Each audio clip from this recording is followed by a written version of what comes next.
All right. Welcome everyone to my webinar, I guess you could say, or just presentation, or my thoughts or our thoughts. We can discuss it on Apple's presentation that they just had last on Tuesday. Basically, what they did was they introduced. How many of you saw it? Watched it? Okay. Right.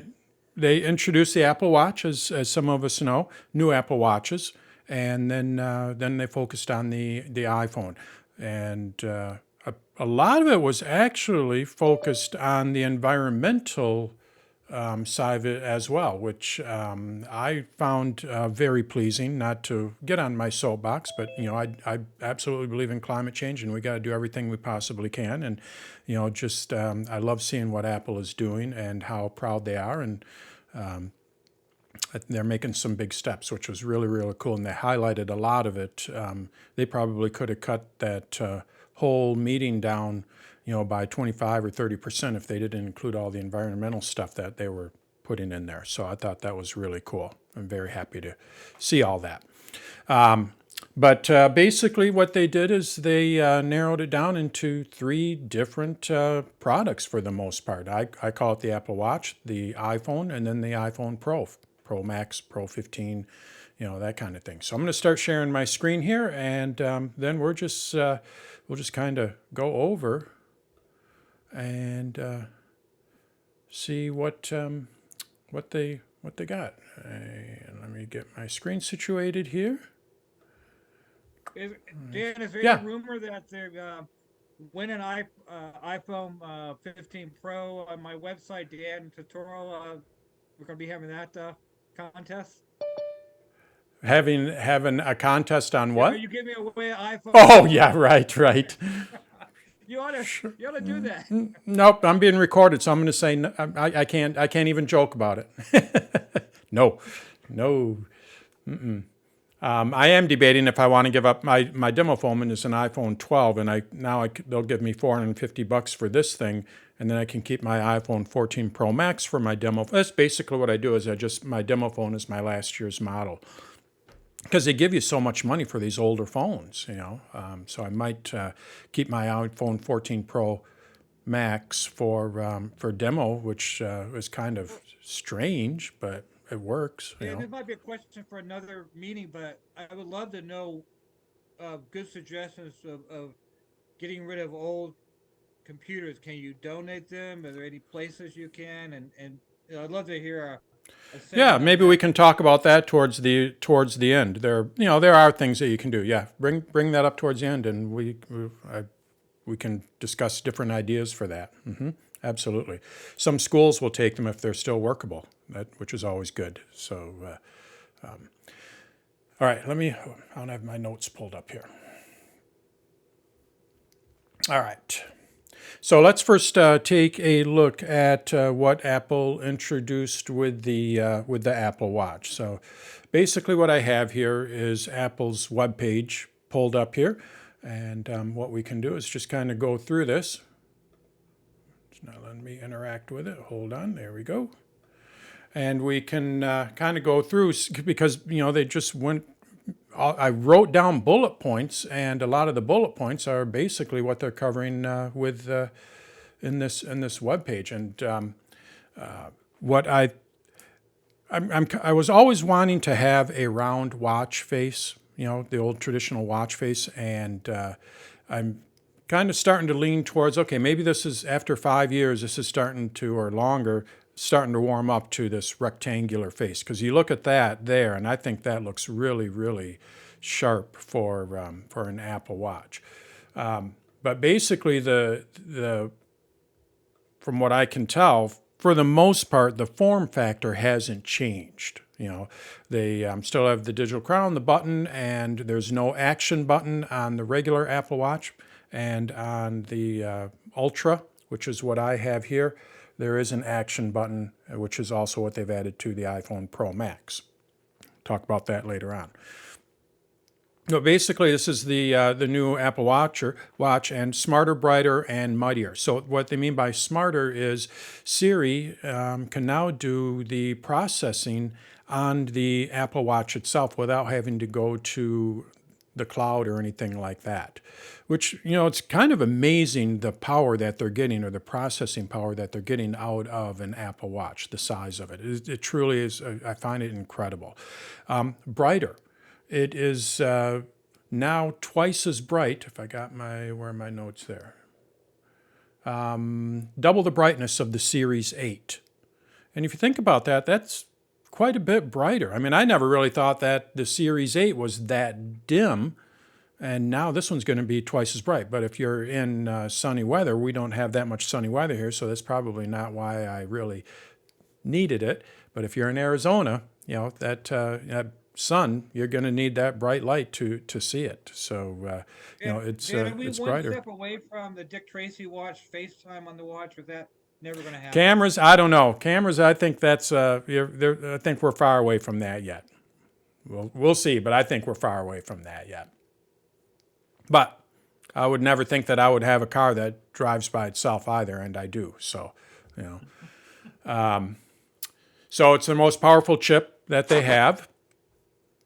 The S9, 5.6 billion transistors in it, 60% more than the S8. So we're not talking just a little incremental update here. This is a big, big update that they've added. I mean, 60% more transistors and 4-core neural engine processing. Again, a little bit outside of my geekness, but just that they've made an incremental jump like that is pretty impressive. And this I thought was interesting, the double tap. Now you can actually do this with your current Apple Watch. It's an accessibility option. It doesn't work great, I would go with, but it does work. And basically all you have to do is exactly what they're showing there is you just kind of boom, boom, and it'll activate your whatever you need on your Apple Watch. And you can clinch it, and it does something else. And I think that pinch is tapping on something. You can have it scroll through. That might be this move, but your wrist, it actually knows what you're doing when you're doing these kind of things. The Apple Watch knows your wrist, and you, like I say, it's in the accessibility settings. You can access that right now. It's not perfect, but they must have perfected enough to make it a feature here, at least the double tap kind of thing.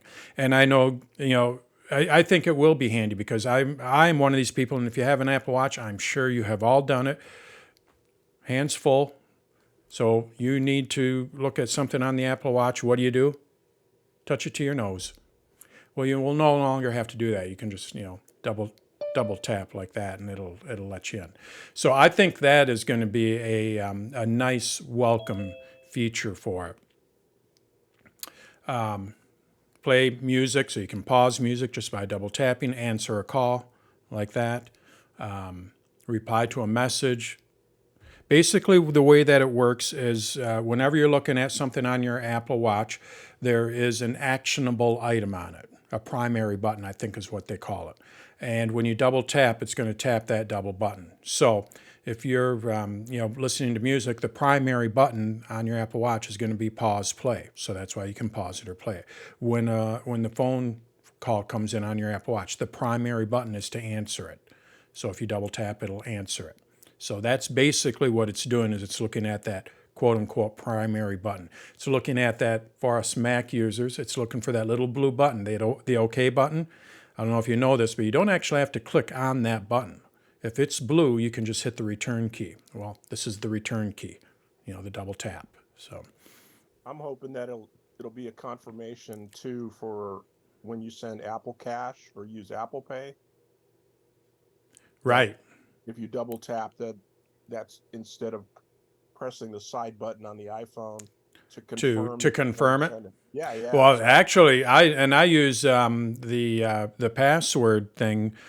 So when I have to enter a password on my computer, my setup here is let's go back here. My setup is this here. So what I have, I'm usually over here. I'm not in front of my computer fully right now because of the way that I have this camera right down here when I'm talking to you. But basically what I have to do is I have to go over here to use the fingerprint ID, kind of thing. Pain in the butt. Sounds simple, but pain in the butt. So what I will do a lot of times is it also comes over my Apple Watch. I have to look up a password or whatever, and I just double tap on the Apple Watch. So it'd be nice to not even have to do that. All I would have to do is just go boom, boom. We'll see.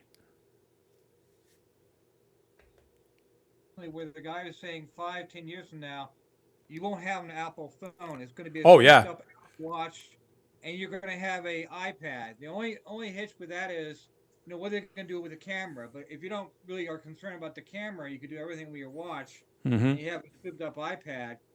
Maybe there's no need for iPhone. There's lots of talks about that, and that's why Apple's coming out with this Vision Pro. They need the next product because the iPhone does have an end of life. You're right. The Apple Watch is going to get more and more powerful. The camera is the big thing, but it pretty much can do, or can't do, but it can do a lot. Yeah, we'll see. But it's definitely, I'd love to be in their skunk works to see what they got going down, 5 years down the road, kind of thing.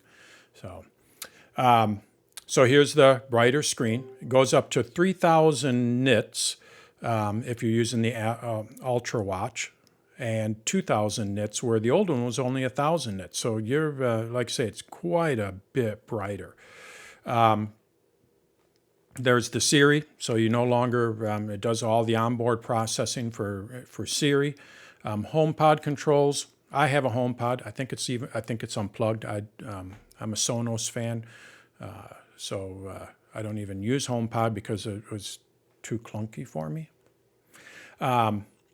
But the Find My, so we probably all have used the little trick where you go on your Apple Watch to find your iPhone and you hear the ding, ding, ding, ding, ding. My wife uses it almost on a daily basis. Well, now it's using the Ultra Band. And what it'll do is not only will it play that sound, and when you have hearing like me, that doesn't really help out because my hearing's bad. The directional kind of thing doesn't work out. What this will do is like an AirTag, it will actually point you to the right direction. And once you get close enough, there, it'll steer you in the right direction. Okay, I'm getting 6 feet. It's over there in the upper, it's over to my right. Keep walking forward. Okay, there it is. And then so you'll be able to actually just kind of like go right to your phone, to your phone. So it's going to help you find your phone, even if it's buried in the couch. So a nice feature there. And these are model specific. You're not talking about anything in the new version. No, this is not Apple Watch OS stuff. This is Apple Watch. So, my Ultra will not have that feature because it needs that Ultra Band mechanism or chip in there in order to do that. So these are hardware upgrades. Everything that we're talking about here, for the most part, is not going to be available once you update to Apple Watch. For the most part, I can't speak for everything, but I do have the Apple Watch running on here, Apple Watch 17, and I'm not seeing anything like what they're talking about here. So, or whatever the Apple Watch version is, not 17, but. And then their bands, as I mentioned in the pre-talk, that they are really, really going green, no leather on any of their products. So, and they're using a lot of recyclable stuff. And I actually liked one of the bands.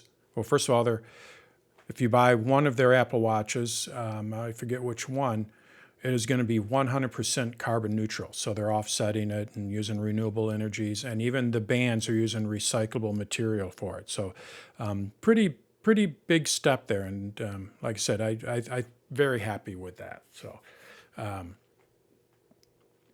and then you can get your health data on there now, so you can not only see what your heart rates are, but you're going to be able to access your health data through Siri. So nice little feature in there for, keeping track of your health. We've got 2 people here. Have they put the health app on the Mac OS? Yet? Not on the Mac. It's only on the. They put it on the iPad. You're going to have that on the iPad OS 17. You will, but it is not going to be available on the Mac yet. Then let's see here. Oh, biking. They, with the Bluetooth sensors and all that, you can now hook it up to cadence sensors on your bike. If you're a big biker like Steve, now me with my electric bike, it probably wouldn't mean that much, but it is nice. Again, getting into the health, mental health, and physical health. Nice that Apple's staying on top of all that. The crash detection. And trade in up to $190 for a new Apple Watch. And then they, like say, they have all of the different bands. So those are the major features. Let me look at a couple more things here. Siri access health data from the Apple Watch. You're going to be able to use name drop. So let's say Steve and I were in the same room, or we run into each other, and I want to exchange my name with him, contacts. We'll be able to do that through the Apple Watch, kind of thing. No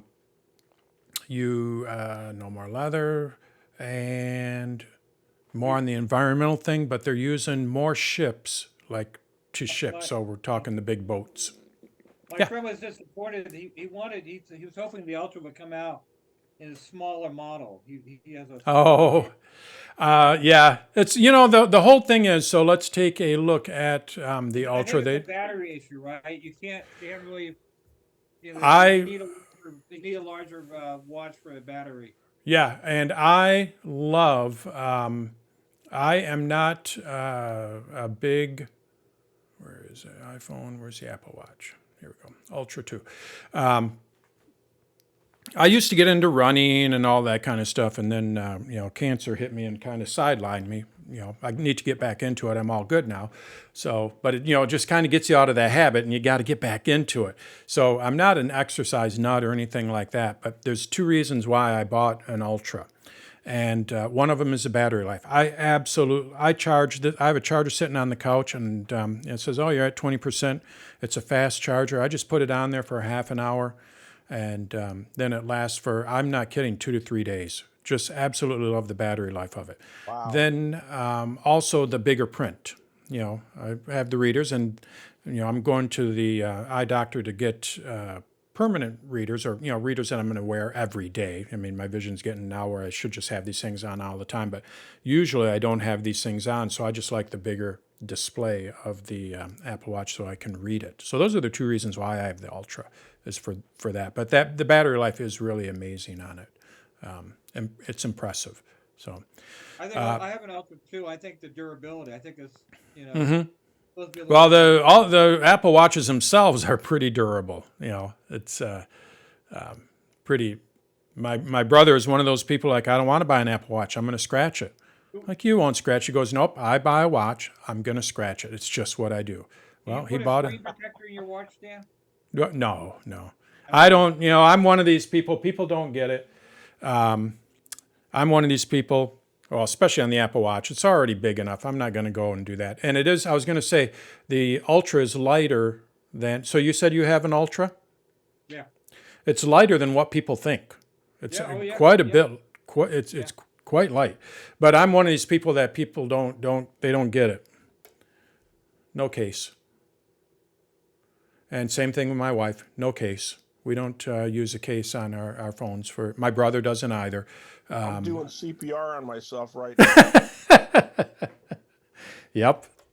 I'm one of those people, Steve. So, but luckily, knock on wood, I haven't had any issue, and I like the Max phone, especially now. I was almost going to go to the smaller one last year because the camera was the same, but now I got to get the Max again because of that optical zoom. So, and do you find it's big enough as it is. Sorry? Do you find the Max size okay? I do. Wary about trying that size. So, we'll talk. Let me get through the Apple Watch, and then we'll go through that. But yeah, I'll tell you what I did, and I kept both of them around for a couple of weeks. So here's the Ultra, and not much different here. Brighter screen. a new watch display, as you can see there, something that I would not use. It tracks how far you're going or whatever when you're on a workout. You have the action button, which you can, change to whatever you want it to do, or, within a limited thing. But outside of that, it's the same Apple Watch Ultra, newer chip, but, I don't think they added anything really major to it outside of being brighter and faster. And I think the Ultra band where you can use it to find a phone. So, that kind of thing. But, for the most part, that covers the Apple Watch. Nothing real big outside of, I just find it amazing that they're able to make these things faster and faster, and we're not talking incremental faster. It's quite a bit faster and doing more, which is incredible. So, anyone have any questions or comments or thoughts on the Apple Watch before we move to the iPhone? What millimeter is the regular Apple Watch? The regular one, they changed all that, how that is 41 and 45. 45, which is so. 44. I think it's 44, Steve. 44? Okay. And then, which still fits the 42 bands of of 2 or 3 years ago. Didn't they up them just a little bit by a couple millimeters?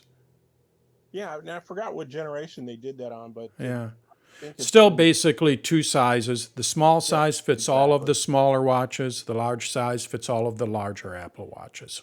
Well, yeah, yeah. I have a 6 and I like it, but it's aging. And Yeah. it's a 44 millimeter. So you have the 6. How old is that then? I'm not sure what version they're on with the Apple. Well, they're up to 9, 6. 9. You would notice a big difference. I mean, when you're, like say those changes that they're making every year, and if you're 3 or 4 years behind on an Apple Watch, you're going to see a big difference in how it all works and all that. So it's pretty amazing. So that's the Apple It's funny when Watch. you watch the old the Apple Watch original commercials, how fast it seems, but then it's running the older software. Yeah, If you yeah. still have that watch now, it's not going that fast. I still do have my original Apple Watch. I never got rid of that. Yep. All right. So let's take a look at the iPhone 15. Now, we're not talking about the Pro. We're just talking about the iPhone 15. And the big news with this is it's USB. And I personally welcome this. I love how Apple put the spin on it that, we're doing this, for you and this, that, and the other. And I watched one video on it today and they're like, thank you, Apple. And it's like, shouldn't you be thanking the EU for that? I mean, they forced them to do it. Apple would still have the Lightning port if it wasn't for some agency coming in and Do you forcing think it was a them. mistake going with a Lightning port with it originally or not? What's that? You think it was a mistake? No, absolutely not. Because that 39 pin thing was big. You had to put it in a certain way. It would break easy. No, absolutely. Lightning port was great. And I'm sure it would carry on, for a few more years. But the USB-C, everything's going USB-C. My cameras are USB-C. Computers are USB-C. So now when you go somewhere, eventually you get down to the point where even their AirPod Pro cases are going to be USB-C. Just one charger. Coming out any kind of thing. You just wireless charging. You won't have to. Yeah. Well, and with the iPhone 15 Pro Max, you can hook up a USB hard drive to it, and you can, when you're shooting video, it'll write directly to that hard drive. Oh wow. You couldn't do that with USB-C. So there's some nice advantages to going with USB-C. And I think the USB-C Pro, the one on the Pro 15 Max, is twice as fast as the standard USB-C, which is about the speed of the Lightning. So you get faster speeds basically, to where it can actually write to the hard drive directly. So that's that's the big one. We all kind of knew that it was going to happen. I mean, they had to do something. Whoops, I got to make this interactive here. they had to do something to keep them going in Europe. So that's the big news. The other one is they have the dynamic island now is going to be available on all of the iPhone 15s. So now instead of just being on the Pro models, you get an iPhone 15, you're going to have that dynamic island. And that dynamic island is really kind of, it's kind of nice. It's just a nice touch with, it's just a black strip where the cameras and sensors are, but it's no longer just a black strip. You feel like it's interactive. For those that have you had it, it's nice. It's a nice way of handling something that they have to have there. And they made it, kind of like seem like as part of the operating system when really it's hardware, sensors and things like that.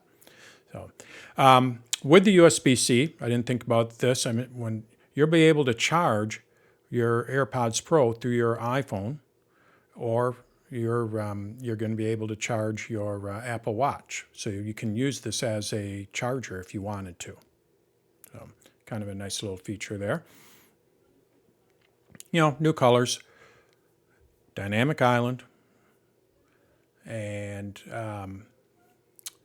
they 48 megapixel camera. So this was only available on the Pros as of last year. Now it's going to be available on every iPhone. So you get a better camera in there. You can make whichever camera you want to be your default camera. So that's going to be nice. And better low light. I thought this was really interesting. So it uses computational photography, so you don't have to put it in portrait mode anymore. When you're taking a photo of a pet or a person, what it'll do is it'll detect that person is there, and it'll put a focus in there and add depth effect to the background, even if you don't want it. But the beauty is you can remove that, so you can use it as a standard camera. But now if you wanted to add that effect later, post-production, you can go and put that portrait mode in there or take it out, vice versa. And you're able to switch. So if I click on this here, what you're going to see is, portrait mode has continuous zooming. For those of you who have tried it, usually you have to hold the camera still so it can focus. Now it's going to have continuous zooming. Another nice feature that they added with the camera. Photonic images, and is that it? With the zoom here, what you're going to be able to do post is, well, actually, I'd like to have her in focus and her out of focus. You're going to be able to do that. You can just tap on who you want to be in focus after the fact. You can already do this if you have an iPhone if you have an iPhone 14 Pro Max, you can do this when you're in the cinematic mode on your iPhone with the movie. So, you can shoot a movie in cinematic mode, and then what it's going to do is it's going to add that depth perception, computational photography. And what you can do is shift the focus after you've shot the movie. Now you're going to be able to do this with photos as well. So again, I could be taking a picture of Steve on his bike, and, I can change the depth to be, after I take the photo, I can put Steve out of focus and put the more focus on the bike, or, whatever the situation is. Just saying, as an example. So 2 times telephoto, all day battery life. Actually, they didn't mention too much about the batteries in the keynote. And it's funny how they compare it to an iPhone 12 here. So they're not comparing it to last year's or even 2 years ago. So I didn't look to see what this year's model were, but everything that I've read is the battery life is not any better than what the last couple of years are, and not any worse. All right. So. Dan, I know you're not talking about in this session, but I really, the more I think about cameras and where we're going, you're right about the Vision Pro. People are going to be using that as a camera in the future, Well, we'll get into that when we talk about the pros. It's something that I was watching the video. Beth is over, and she works remotely as well. So she's over in her office, and all of a sudden I'm like, yes, I got it right. And that's where I knew Apple had to come out. They had to be coming out with a camera that could take a 3D photo. They had to because the Vision goggle thing can do that. And no one's going to want to walk around with that goggle to take photos. So the iPhone 14, and we already have 2 lenses. It's basically all you need is 2 lenses. Oh, wow. So That's the what I was- iPhone, the iPhone 14 That's what Pro. I was wondering is it went there's 3 lenses on the 14 and now it's 2. So why can they? Well, they do- can't. This is the only that we're talking. I skipped ahead. We're talking about the Pro. We're still on the 15 here. So this one can't do it. This particular phone can't do it. So this is the 15, and then there's a 15 Pro. So this one has the 2 lenses. They're diagonal. This one cannot do that stereo or 3D, that 3D videos and all that kind of stuff. It's basically just 2 lenses, and that's it. What else do I have for? So they're titanium. They are lighter than the iPhone 14s are, which is nice. And let's see, is that the Pro? Dynamic Island. They're brighter, twice as bright as the iPhone 14. So the iPhone 15 is twice as bright. It has a contoured edge. So for those of you that have the latest iPhone, it's a little bit of they went to a little bit of a sharp edge a couple of years ago. I mean, it's not going to cut your finger, but it's just so now it's a little bit more contoured, a little more rounded. The reviews I've read on it, people that had the hands-on over at the event, they're like, it really does feel good in your hand. You know, it's nice and light, and that contoured grip is good. Better low light performance, automatic portrait photos. Find my between different iPhones. So let's say Steve and I were out, and we're out bike riding, and I lost track of Steve. We'll flip it around. Steve lost track of me. Now I could just say, Steve, just find me at the local bar. But Steve's like, well, which one? Maybe we're in Portland here, so I mean, I don't think he's in Portland now, but we're in Portland. There's a lot of bars there, a lot of breweries. So what he's going to be able to do is use that ultra band precision, like we have with the AirTags, and actually the phone will take him to me through that thing like you have with the AirTag. So, and that is only with other people that have an iPhone 15 as well, because you need that ultra band. I don't think it'll work. Something. Yeah. So I can see on Find My Phone. I have my friends on there. I can find them. What's so new about this? So like I went to Pentwater, which is about an hour and a half north of here. Here's a good example. This Saturday, both my sisters and my mom are up there camping. So it's a beautiful day. I just thought I'll just drive up there. Beth was visiting her in-laws, or visiting my in-laws, her parents. And so they were downtown Pentwater, which is a nice, cute little village. And so I'm like, park my car and, just go and find them. But it's more general. With the precision, if you're like in a farmer's market, you're going to be able to be like that person is 5 feet over to the left of you. Yeah. The Find My doesn't do that. It's just a general kind of. Like they're within that circle, which could be a couple. Yep, exactly. Depends on where they are in that circle. It could be, but yes, that's exactly it. Roadside. So the phones are able to communicate with satellite. And for emergency SOS services, well, now they're also going to have satellite service built into them for roadside assistance. So they work with AAA. Of course, it's not free, but if you're a member of AAA, I believe it comes with it, or you can just buy it outside of AAA. But your tire blows or anything like that, and for those of you who have an electric car, or if you don't have an electric car, most electric cars and the 3 hybrids that Beth and I have had since 2002, they do not come with spare tires. So it's not like you're going to be able to go and change the tire. And this isn't a Tesla thing. It's Toyota, like say our very first Prius in 2001, no spare tire. So what do you do? And especially if you're out somewhere where there's no cell coverage. Well, now what you'll be able to do is use the phone. It'll talk to satellite, and it can get a hold of AAA, and they can come out and help you out. I mean, the phone won't pump air into my tire. It will not do that. Nope.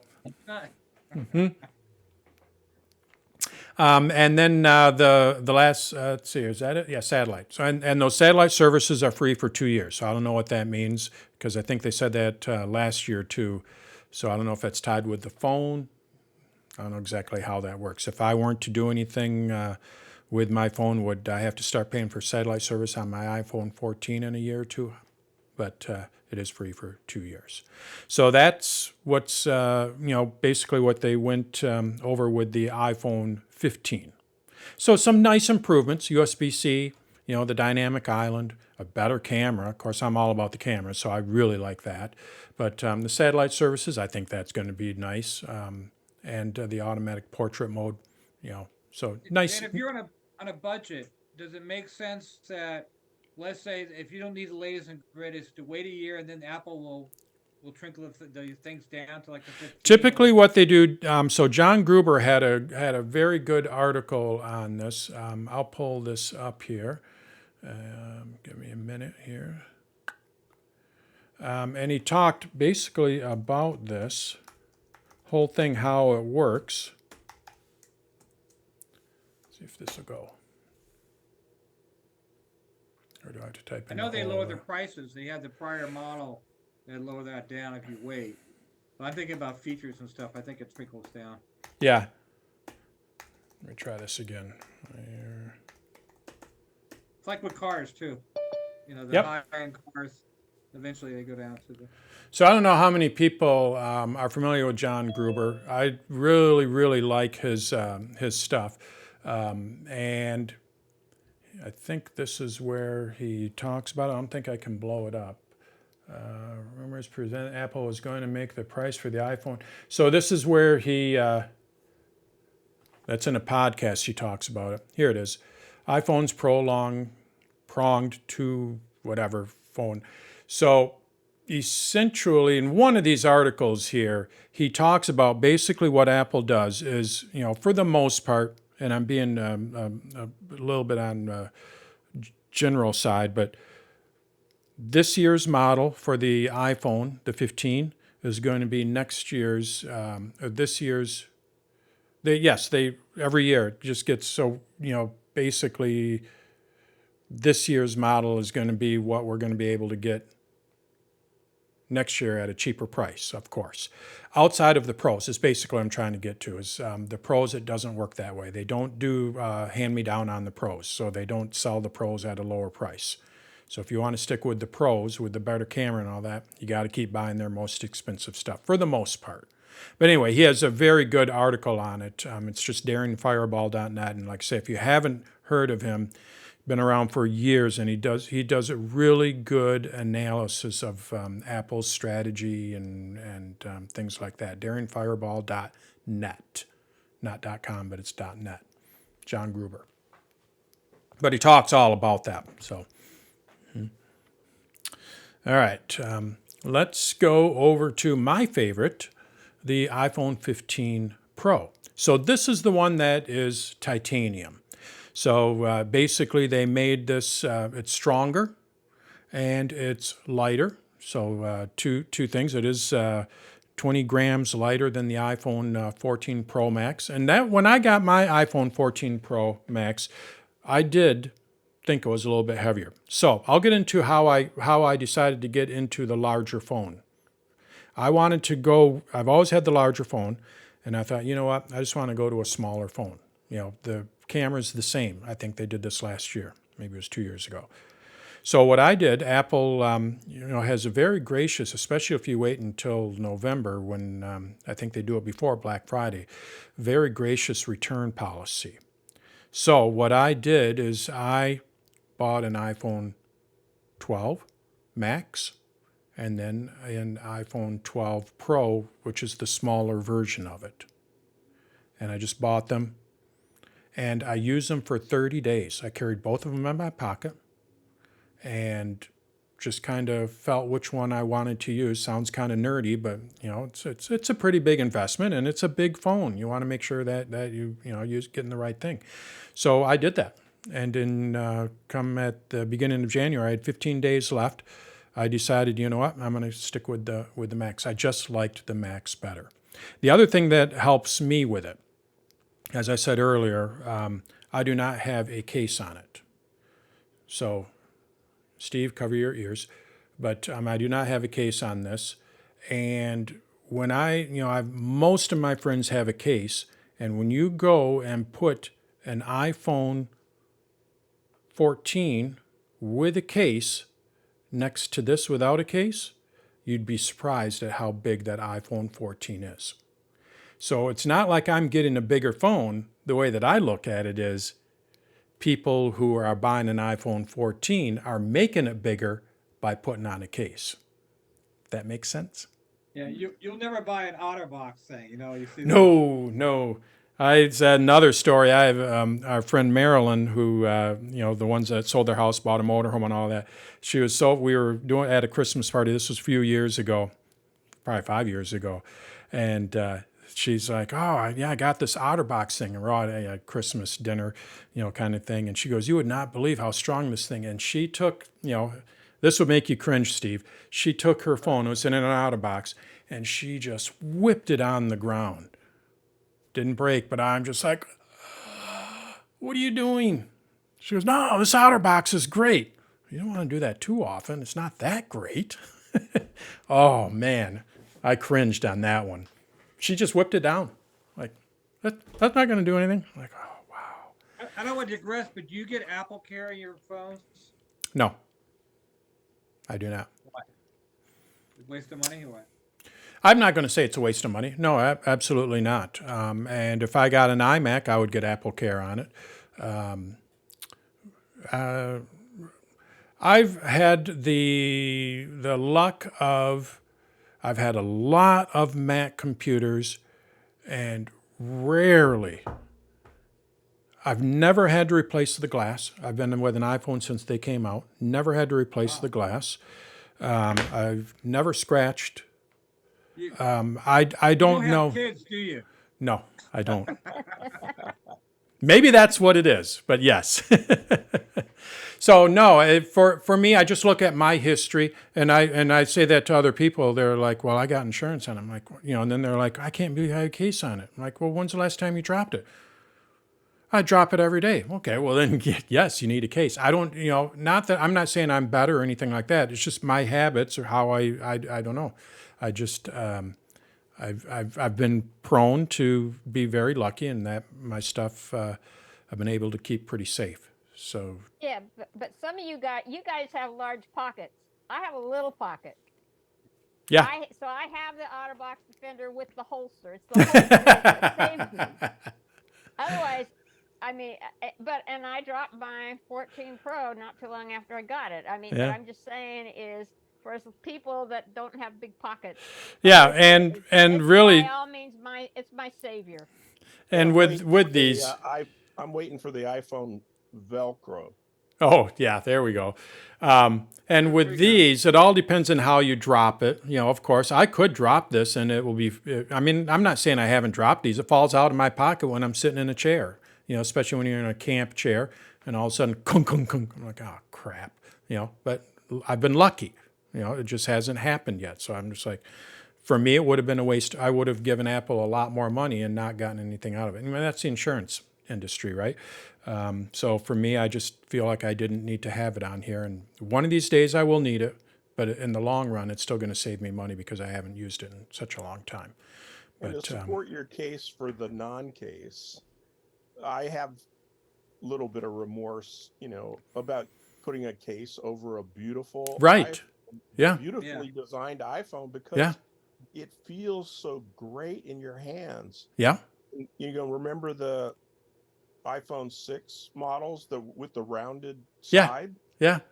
That just felt so good. That's why I'm wondering if these new ones are going to kind of give that feeling back a little bit because of the contoured edge.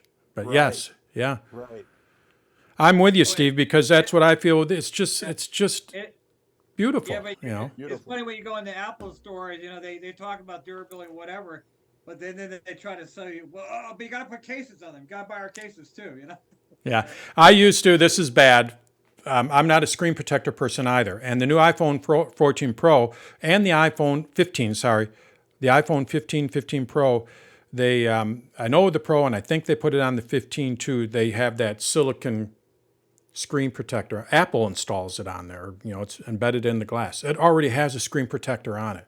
And what I used to do at the Apple store, And I would do it with my own phone. I would never do it with a customer's phone.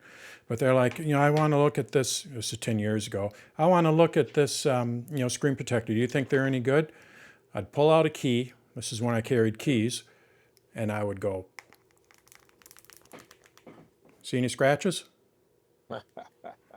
Okay, I guess I'm not saying you don't need it, but Doing the thing, CPR it's myself tough. now It's again. tough. It's the glass is pretty tough, and now with the iPhone 15 Pro, back to the 15 with the Pro, they have that silicone cover on it, and they are claiming it's the industry's strongest glass. So I'm not saying it's not going to break, and I'm not going to say it's not going to scratch, but it's pretty tough stuff. You add to that the titanium banding around the back, okay, and then the glass. That could break, but one of the things that they did is they made these things more repairable. Again, not because Apple wanted to, it's because they're being forced to. It's a European law that is coming down that, things have to be easier to repair. So they're, just planning ahead and are getting to the point where this back will come off and then you can easily replace it on the new iPhone 15 Pros. Yeah, there we go. So some nice internal change. Nice internal changes there. But let's so here A17 Pro chip, so it's just faster. Every year they get a little faster. There's the titanium, and you can see right in here, the rounded edge. So Steve, hopefully I'm thinking that's going to feel a little nicer there, like those old ones. Cool. I always And wonder with these chips. I mean, they keep talking about 20% faster, every year, whatever. I mean, are they going to get to a time where you can't get any faster? It's just, yeah. Then it actually has a GPU in it for graphics processing and gaming. This one I don't quite get. I'm not a gamer, first of all. I have an Xbox and a PlayStation, but I haven't fired them up in probably 8 months. And plus, you're gaming on a device this big. But apparently, it's a pretty big deal. The ray tracing and all that kind of stuff. So, outside of my thing, this is the stuff that captures my curiosity. You mentioned the ray tracing. What is that ray tracing? Because I heard about it somewhere else within the last 2 days. So Yeah, it's an old. I shouldn't say old, but it's how computers draw graphics, and when you have ray tracing and shading, it makes it look better, but it takes a lot of computational power with ray tracing. I'm going to explain it wrong, but it's way that they draw graphics. Let's just go with that. And if you can have your device use ray tracing, you're going to get a much better. Like fog is really going to look like fog, as opposed to bands of fog. Rain is really going to look like rain as opposed to bands of rain. That kind of thing. That's not related to photography. Nope, not at all. Okay. Nope.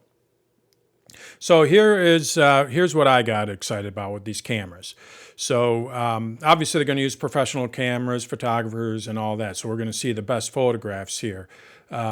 But 48 megapixel camera, just like with the iPhone 15, and automatically it's going to shoot 24 megapixel cameras or photos.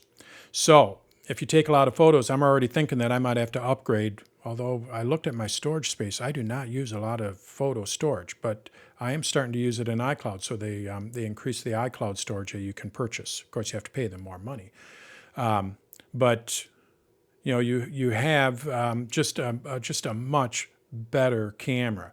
And then what we have here is better zoom. So we have a 24, 28, and 35 millimeter if you're used to a SLR camera. And then on top of that, there's a 120 millimeter, so a 5 times zoom on it. Optical. I'm not talking digital. You always want to try to stay away from digital zoom if you can. But optical, you're talking 5 times zoom. And when you go... Again, the difference between optical and digital in a nutshell is what?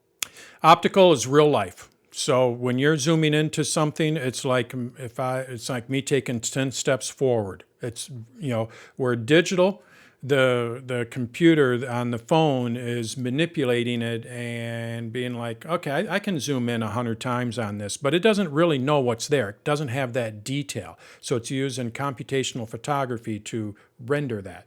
So digital zooms are always a little more noisy and they're not as sharp because it's using computer to fill in what it doesn't know. With optical, you're getting the full resolution because it's just big glass on cameras, and in this case here, it is using a prism technique to get that light path. Basically, you need to have a longer light path for more zoom. That's why zoom, the bigger zoom you have, the longer the lens is. So what Apple did is it's not a straight line anymore. They're going ting, ting, ting, ting, ting, ting in that phone to get that long light path, which then can give you a bigger optical zoom, which is what you want.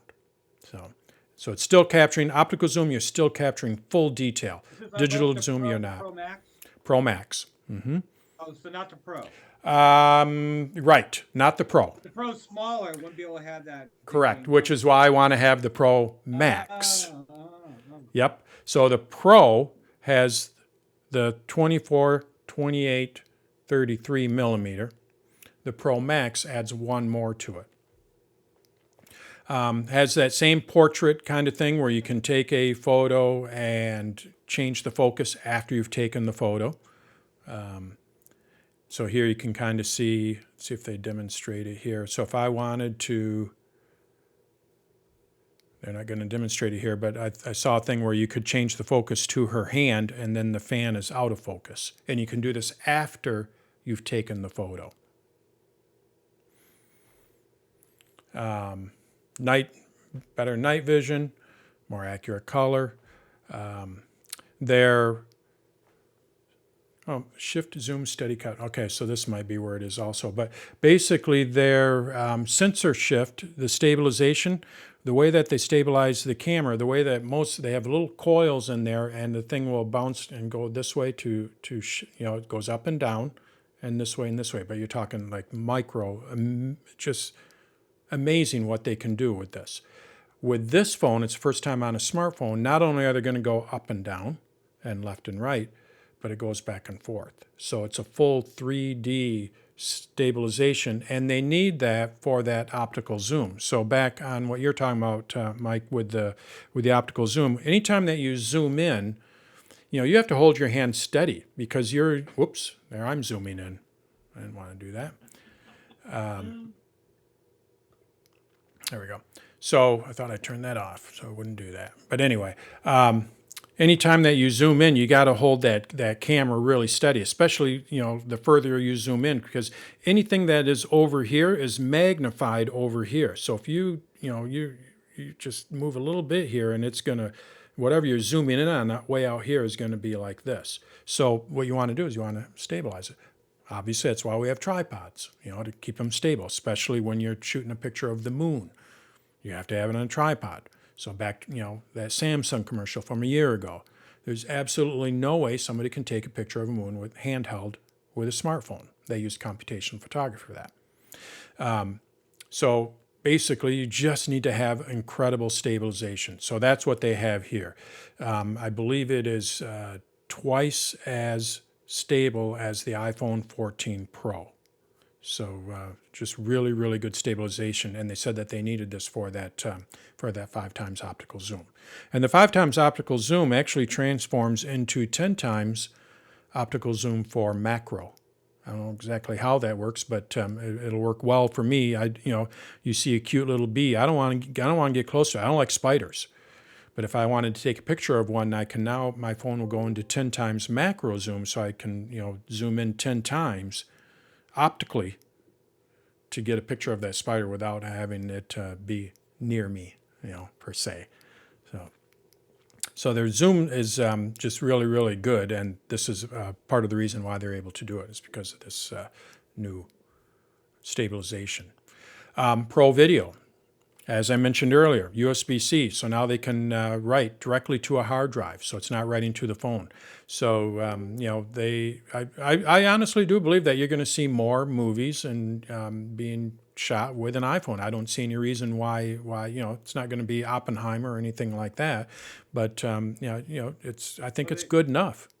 And one movie producer was talking about you have the major cameras, but then you have the iPhones kind of going in for the close action and yeah, things. exactly. Maybe Yeah, combine them. I'm sure we've all seen movies we don't know it that have been taken. Some of the footage has been taken with an iPhone. Sometimes it's just convenient.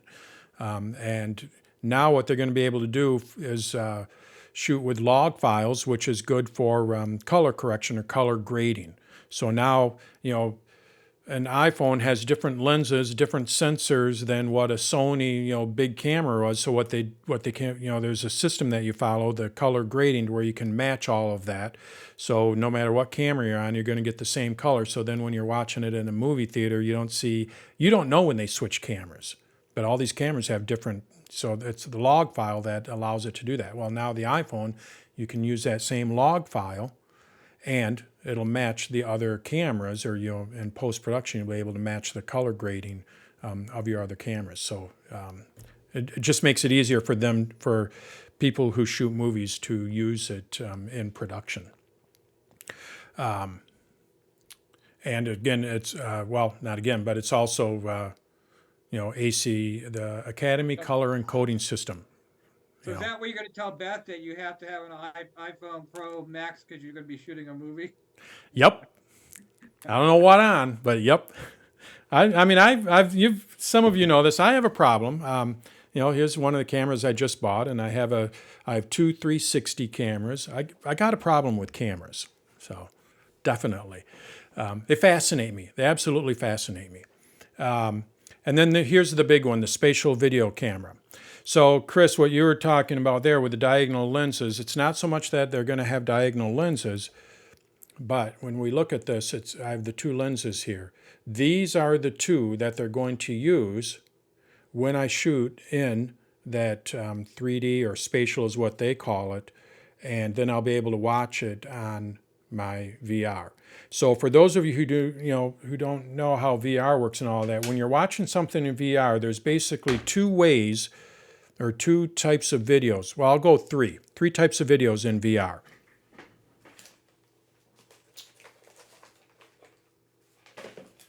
You have your flat. The flat is the video, so you're watching it, and it's like what I have here. It's just a flat. Even though I'm looking at all my space around me here, this is just a flat video that I'm watching. So it's when you look at an Oculus, what they do is they kind of put you in a pseudo movie theater screen setup, and you're just looking at the screen here, and then it's just a flat. So nothing's coming out at you or anything like that. Then the second one is what they call 360, and that is done with a camera like this. So we have a lens here, and we have one over here. And what this does is this captures 360 all the way around. So if I turn this on, basically what it's going to do is just capture everything around. It's a sphere for the most part. And when you're moving like this, you're moving with that sphere. So think of it, if I were on a roller coaster with this, just hold it up, and it's capturing everything. And when I watch that in VR, what I'm able to do when I'm on that roller coaster is go like this, and I can see what's over there. I can go like this, see what's over there. I can look down, I see what's down there. I look up, I see I can even go like this and see the track behind me. That's a 360 video, but it is not 3D yet. I'm not going to get that true depth perception. The next step is 3D, where you actually have two lenses, and it's capturing two different images.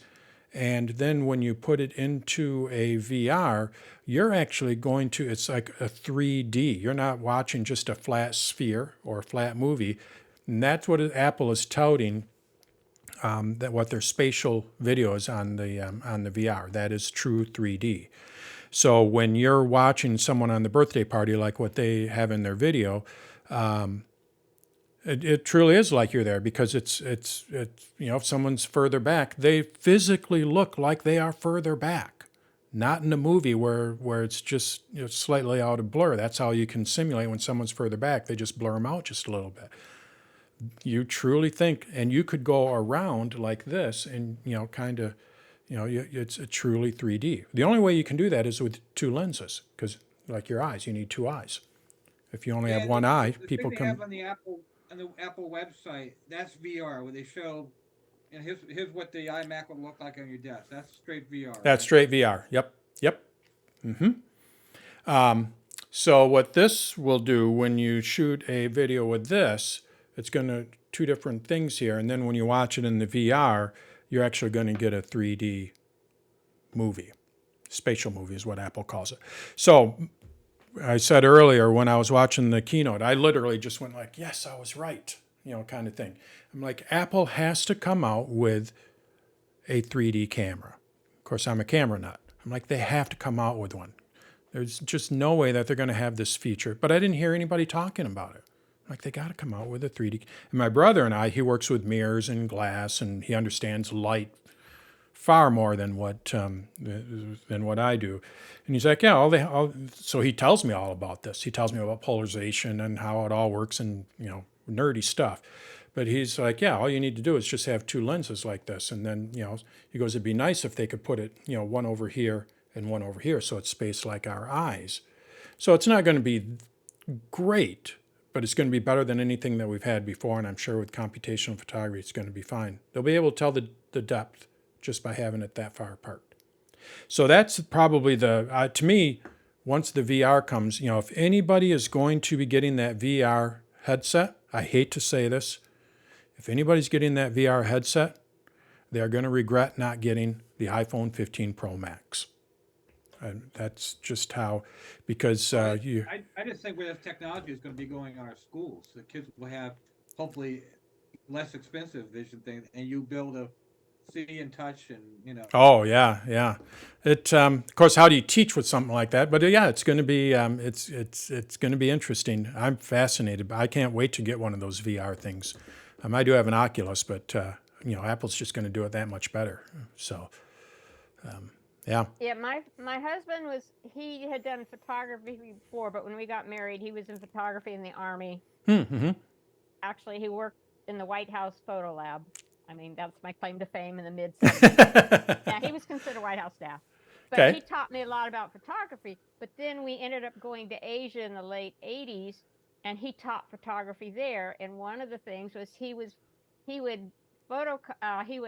duplicate slides. I mean, but we had to do process. But anyway, so watching how things are now with phones. I mean, we didn't even have a landline where we lived there because there were none where we lived. Right. But again, I mean, you just may do. But photography was cheap, so I kept using his cameras, his Nikon, and of course, lenses. Nikkor were the top of the line. Yeah. But anyway, so listening to you talk about cameras and stuff, I learned from my husband. I didn't do as much as him, but it's just like, okay, I haven't tried a bunch of this stuff, but it's making sense now. And of course, back in the late 80s, it was one thing. Now, 30 years later, it's totally different. Well, yeah, I think digital SLRs will not go out of market. Professionals use them, need them. I'm not discounting them at all. But a lot of us consumers, I think this is another nail in the coffin for them. The biggest problem that digital SLRs had was zoom. Or I should say, the biggest problem that this guy had, the phone, was the zoom. It just didn't have the optical zoom. Again, never use digital, always use optical. And 3 times optical zoom, yeah, it's cool. But well, he had a 300 yeah lens. Talk about weight. So yeah, he got rid of all of his cameras once he started using iPhones. I mean, it's so nice. It's and now I mean, if they're getting 5 times zoom out of this year, in 2 or 3 years, they're going to get 10 times zoom out. And that has been the whole digital SLRs. Zoom is where you could only do that with the digital SLR. Now you're going to be able to do that with this. I don't see much, and these things take fantastic photos. I just don't see. I know you're about Apple, and we're talking about Apple right Yeah, now. But yeah. quickly, with cameras, I mean, is Samsung close or any other phones better than Apple or close to Apple or what? I wouldn't say Samsung, no, but Google is really, really good with their phones. You have to get the Google Pixel. So for the Android people out there, if I were to switch over to Android, the only one I would get would be the Google Pixel. Because of their camera. Their camera is good. And they actually come out with features before Apple does. Apple and Google are the ones that are kind of leapfrogging each other every year. The crash detection. Google had that before on their Google Pixel before Apple did. What were some other things? The night mode. Google had that before Apple did.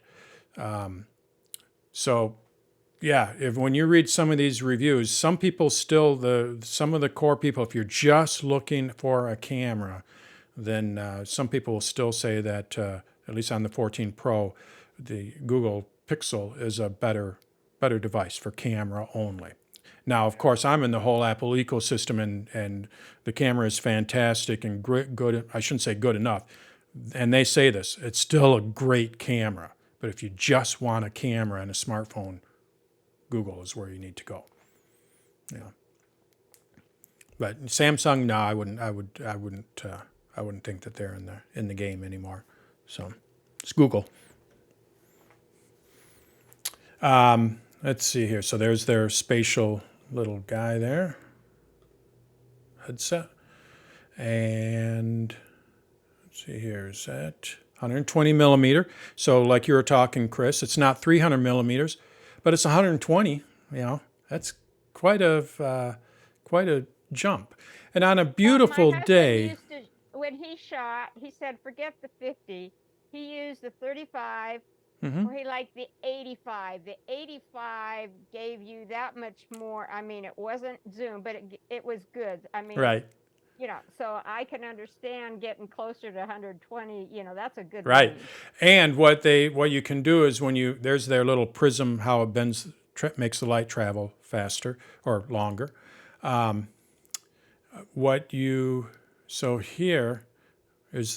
Here's the digital zoom, Mike, what you're talking about. On a very, not that this is a clear day, but when you're outside on a day like this, digital zoom might work okay. But this is the power behind it. So here, that person is up there, and that's how close you can get. Now, you're not going to see the details in her face when you zoom in any closer, and they have this little window here so you can actually see. You're zooming in so far that, when you zoom into something, sometimes you don't know where you are because you're zoomed in so close. So now what you're going to be able to do is see this little window here to make sure you're in with, where you're aiming at. Also, when you go to these different focal lengths, what you're talking about, Chris, if you tap on the zoom, I don't know if they show it here or not. No. If you tap on the zoom, what it can do is it will go to like 35 to 55 to 85 to 120.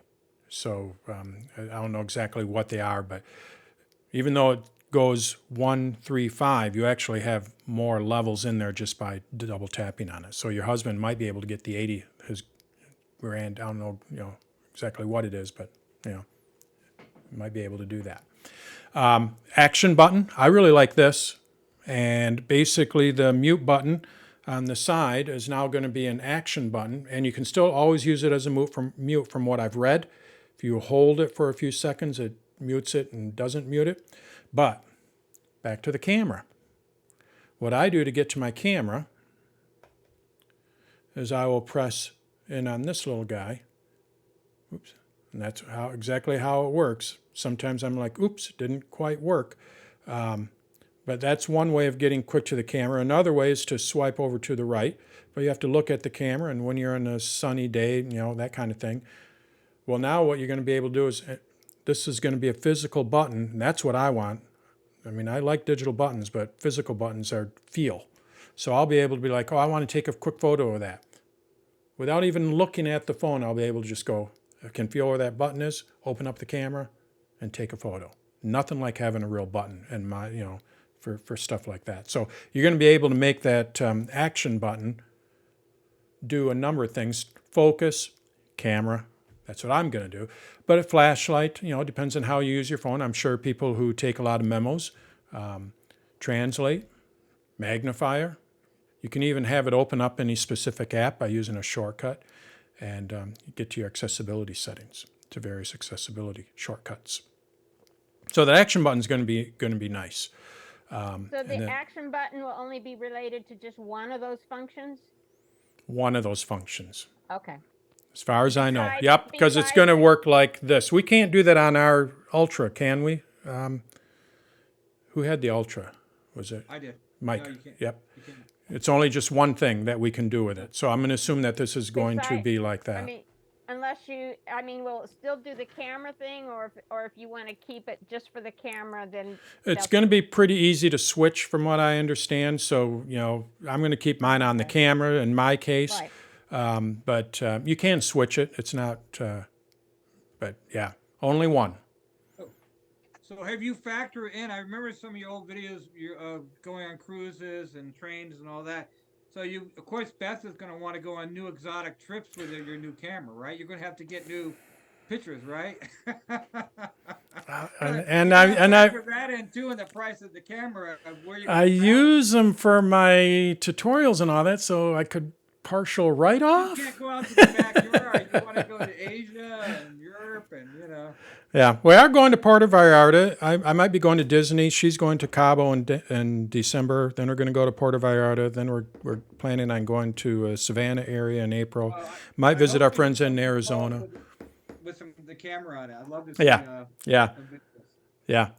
Well, and I've been shooting more and more with this guy too, which is really cool. But yeah, still not as good a camera. I mean, the iPhone is just a great camera.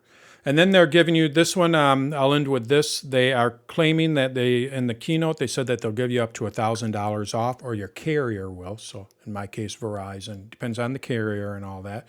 But when I went to Verizon, T-Mobile, and AT&T, the most I saw was $800. So I don't know if Apple got a little aggressive there in the keynote, or maybe because they're going to be ordering them tomorrow. I don't know if I'm going to order mine tomorrow, but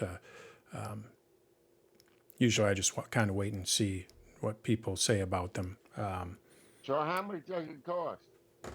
It costs. I think the top of the line is like 1,500, isn't it? Yes. Let's I go priced it. to view pricing. So this is for the Pro. Yeah. You're looking at, if you want to get we'll just go extreme here. The most, $11.99, and the finish isn't. They don't charge you. And I just have a 256 on mine, and I'm doing fine with it. I just looked at my storage. I might bump it up to a 512. But if you wanted to go to the 1 terabyte, and I don't think anybody would really need to do that unless they're doing movies and all that kind of stuff, you're looking at $1,600. Well, you mentioned you can attach that USB, the thing Mhm. to a hard drive, right? Mhm. So why would you need all that? That much- Well, you don't want to carry that around all the time. I mean, all of a sudden, No. the convenience of it all. Yeah. So, So, but I mean, so the trade-in. so what you have that's now, okay. So that's what the outright price is. You want to just go and buy it. Now, if you go up to the top here, you're going to see that you can get $650 for your trade-in. I'm going to go to the carriers up here. See all the deals. That's if you. So here I went to Verizon, who I have, and I have a. Is it going to work? I have. Oops. It's not going to let me. Here, I'll just go on my 12 Pro Max. Let's say I wanted to upgrade my. I can't. I have. I have the 12 Pro Max. Okay, let's see if it will let me. It's not letting me select it, just how I have this set up. But anyway, 13. We'll just go with the 13 here. They'll give you 634. Now, if you have a newer phone, they'll give you more. If you have an older phone, they give you less. iPhone 12, I think they were giving me $600 for it. But so- here's so where you they're could trade in pricing a- it. You could trade in a 13 for $650, and you could get a new one for another $600. or so. Exactly. Yep. And that sounds like a pretty good deal. It's one of those things. Every year I end up buying a new one. I'm getting a new camera is the way that I look at it every year, and it's a better camera. And I've relegated myself to the point I'm spending X amount of dollars a month to have one of these. That's just how, But if someone doesn't want that camera, I would dare say sure, it's nice to upgrade, but to me, the camera is the big thing. If we went through everything that they went through, USB-C, do you need that? No. Do you need the contoured edge? No. Do you need the, let's see here, better light performance, low light? That's camera. Automatic portrait, camera. Roadside assistance with satellite. Well, is it worth $600 to, are you traveling somewhere where you can't get cell coverage? So is it really worth it to upgrade? I would dare say probably not outside of the camera. And I have to add, for anybody that's getting that Vision Pro Max, I do believe that they would regret it if they didn't, unfortunately, spend another $1,200 and get the spatial. That's my opinion.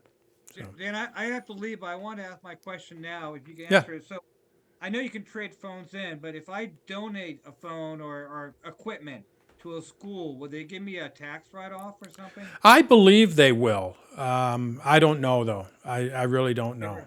You never had done that? Well, you worked with schools before. Yeah, we would sell our old phones or our old computers to some organization in Florida that would recycle them. And then we would give old computers to just a comp renew over here. I don't know if they gave us a tax write-off for it. I'm going to say no, but I don't, that's just my experience. I don't have a lot of experience in that. So come up with a number too. Yeah, right. Check with your accountant. Yeah. That's how I've been told. If you don't know, check with your accountant. Yeah. All right, that's my take on what everything that they announced with it. Seems to me with camera, but that's probably my perception. What's the next one coming up? They do like twice a year, don't they? Or? No, once a year. So these are coming out now, and then next fall will be new phones. iPads will probably come. Those are usually every year and a half or so, and then computers are usually every couple of years. That seems to be their cycle. So we're not going to see new MacBook Airs for a while. I have all the betas right now on my phones, but that's officially coming out, I think, on the 26th for a regular. Yeah. Mm-hmm. It's my perception Apple makes much more money off their phones than off of their computers these days. Oh, yeah. They probably give much more attention to their phones than they give to Yes. their computers. Yep. Yeah. Absolutely. Mm-hmm. All right. All right, I am going to stop recording here. So thank you, everyone. I'm going to stay on a little bit, but I'll just stop recording here, so then I can put this part of it on YouTube. And I'm going to do an AMA. So I'll keep this here. So next, I'm just going to do my traditional AMA, and I got on my demo account Spark Mail. You've heard me talk, or people have heard me talk about that for a while, and I'm actually going to bite the bullet and show people why I like Spark Mail. And I think that for people that have thousands of emails, I think is that a subscription service or what? It is. But they do have a free tier. You don't have to purchase it, but it's $50 a year, and I think it's well worth it. And hopefully you'll see why in a couple of weeks. Can you use it on multiple devices? Yeah, iPhone, Mac, iPad, absolutely. Mm-hmm. So yeah, here I'll stop recording here. So that's what I have on my plate. Thank you, everyone, and finish.